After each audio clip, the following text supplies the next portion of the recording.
जय हिंद दोस्तों। आज हम आपको बता रहे हैं ऊंचाई और दूरी का प्रश्न है।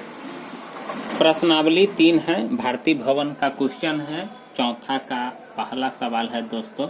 ये जो आप देख रहे हैं ना, ये भारतीय भवन का क्वेश्चन है, ठीक ना दोस्तों। 4.1 का है। तो दोस्तों ये ऊंचाई और दूरी का क्वेश्चन है, भाषा वाला है, बहुत ही इम्पोर्टेंट होता है, परीक्षा में पूछा भी बार बार जाता है। तो आइए बताते हैं कि इस क्वेश्चन को किस प्रकार से बनाया जाता है, किस प्रकार से बनाते हैं। दोस्तों देखिए क्या कह रहा है। एक वायुयान क्षैतिज तल के साथ 30 डिग्री का कोण बनाते हुए जमीन से उड़ता हुआ 184 मीटर जाता है, तो जमीन से वायुयान की ऊंचाई कितनी होगी। दोस्तों ध्यान से समझिएगा कि एक वायुयान हवाई जहाज तल से उड़ता है, 30 डिग्री का कोण बना रहा है। आप जानते हैं दोस्तों, हवाई जहाज इस प्रकार से ऊपर की तरफ उड़ते हुए जाता है नहीं।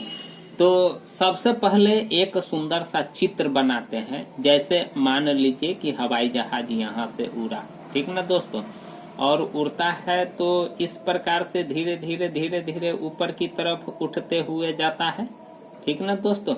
इसी प्रकार से ना उठता है, इस प्रकार से उठ रहा है। चलिए ठीक है दोस्तों, ये धरती हो गया। ये जो आप देख रहे हैं ये आपका क्या हो गया, धरती हो गया, ठीक। और देख रहे हैं ना, यहाँ से उड़ रहा है। मान लीजिए इसका यहाँ एयरपोर्ट है, यहाँ से ये उड़ रहा है, 184 मीटर की ऊंचाई पर पहुंच गया हुआ है। क्या पहुंच गया हुआ है, 100 उड़ता हुआ 184 मीटर तक जाता है। तो जमीन से, तो जमीन यहाँ से है, इस वायुयान की ऊंचाई पूछ रहा है। देख रहे हैं ना, इस वायुयान की ऊंचाई पूछ रहा है। दोस्त आप देख रहे होइएगा कि ये कोई आकृति बन गया है नहीं। और ये कौन सा आकृति बन गया है आप जानते हैं ना, कौन सा आकृति बन गया है दोस्तों। ये बन गया हुआ है क्या, समकोण त्रिभुज, ठीक ना दोस्तों। और उड़ता हुआ 184 मीटर तक जाता है, ठीक। तो इसका मतलब है कि यहाँ से यहाँ तक की जो ऊंचाई हो गया 84 मीटर हो गया।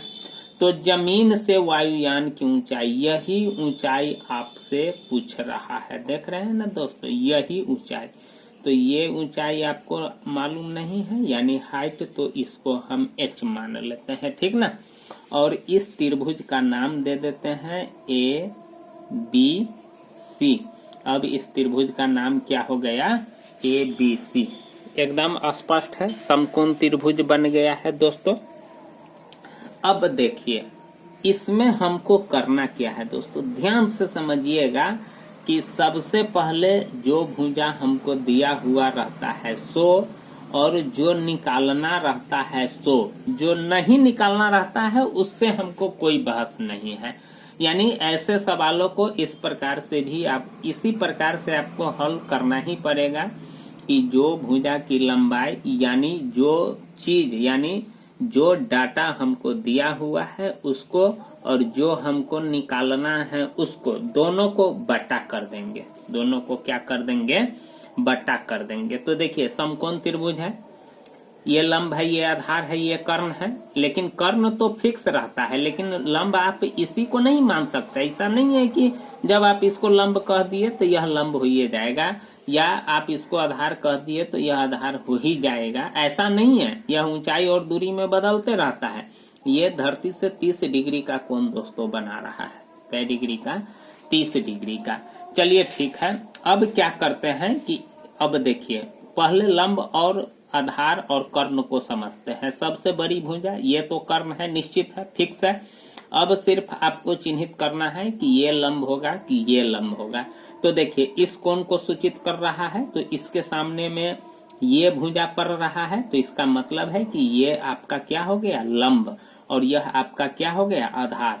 अगर इस कोण को सूचित करता तो फिर आपका लंब ये हो जाता और आधार आपका ये हो जाता, कर्ण ज्यों का त्यों रहता है। तो दोस्तों यही काम करना है कि सबसे पहले इस यानी ये जो दिया हुआ है सो AB और AC को हम क्या करते हैं, अनुपात यानी बट्टा कर देते हैं। तो इसका मतलब है कि ये लंब है यानी P है और ये यच है तो P यच हो सकता है। तो इसका मतलब है AC बट्टे AB कर देते हैं।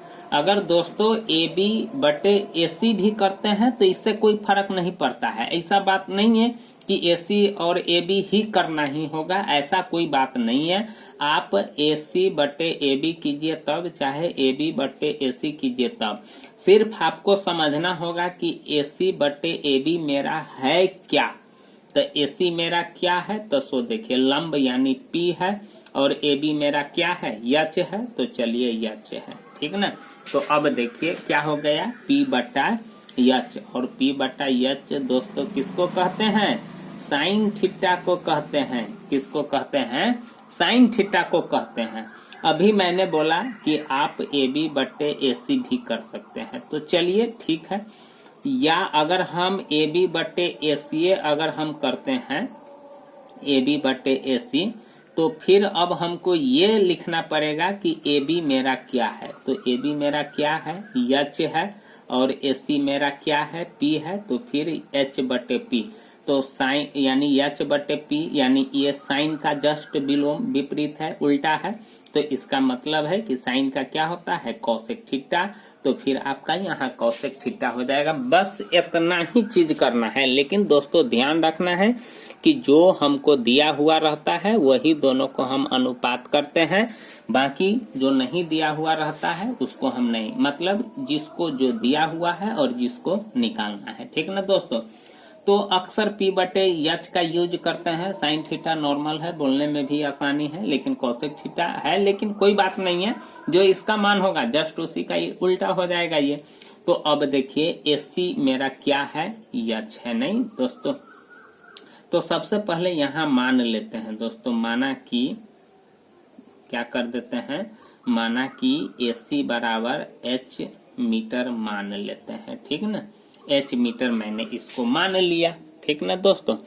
अब हम क्या करते हैं कि देखिए, अब AC बटे P बटे यच, तो P मेरा यानी AC मेरा यच है तो यच, और उसके बाद AB मेरा क्या है, 184, तो 184 बराबर, अब देखिए साइन थीटा, तो यहाँ थीटा का मान दिया हुआ है, क्या हो जाएगा, साइन 30 डिग्री, ठीक ना दोस्तों, क्या हो जाएगा 30 डिग्री। अब देखिए H बट्टा 184 बराबर साइन 30 का मान कितना होता है, 1/2 होता है दोस्तों। कितना होता है, 1/2। अगर आप चार्ट याद होगा तो ठीक है, अगर नहीं याद होगा तो इसके प्ले लिस्ट वीडियो में जाइएगा, वहां से आपको मिल जाएगा दोस्तों कि किस प्रकार से चार्ट को बनाते हैं और याद रखते हैं। तो ठीक है दोस्तों, इसको देखिए, अब यहाँ से क्रॉस मल्टीप्लिकेशन करेंगे, ये एक प्रकार का रैखिक समीकरण बन गया। और यहाँ यानी क्रॉस मल्टीप्लिकेशन होगा तब ये सीधा होगा। तो 2 से H में और 184 से 1 में, तो 2 से H में गुना करेंगे तो 2H बराबर कितना हो जाएगा दोस्तों, 184। अब H बराबर ये गुना है तो उधर जाएगा तो क्या हो जाएगा, भाग हो जाएगा। तो चलिए भाग कर देते हैं, 2 × 18 और 2 दूना 4, इसीलिए H बराबर कितना हो गया, 92। तो अब ये दूरी आपको मालूम हो गया, AC बराबर कितना हो गया दोस्तों, 92 मीटर। तो H क्या है, तो जमीन से वायुयान की ऊंचाई है दोस्तों।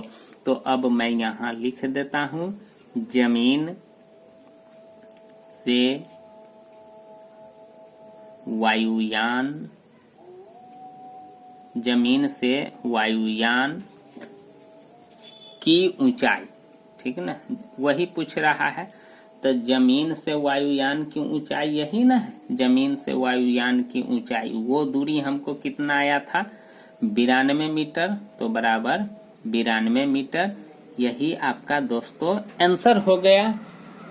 तो दोस्तों आपसे उम्मीद करता हूं कि आप समझ गए होइएगा, और इसमें कुछ नहीं करना है, सिर्फ एक समकोण त्रिभुज अच्छा बनाना है, और उसके बाद जो भुजा दिया हुआ है, जो हमको निकालना है, दोनों को बटा करेंगे और फिर जो मान दिया हुआ है वो मान रखेंगे। फिर उसके बाद क्रॉस मल्टीप्लिकेशन, समीकरण सीधा, और उसके बाद जो हमको निकालना है वो निकाल लेते हैं और अंत में मेरा आंसर आ जाता है। तो इस प्रकार से दोस्तों मैं आपसे कामना करता हूँ कि आप समझ गए होइएगा। अगर समझ गए तो दोस्तों चैनल को जरूर सब्सक्राइब कर लीजिएगा, लाइक कीजिएगा, कमेंट कीजिएगा। थैंक यू, धन्यवाद।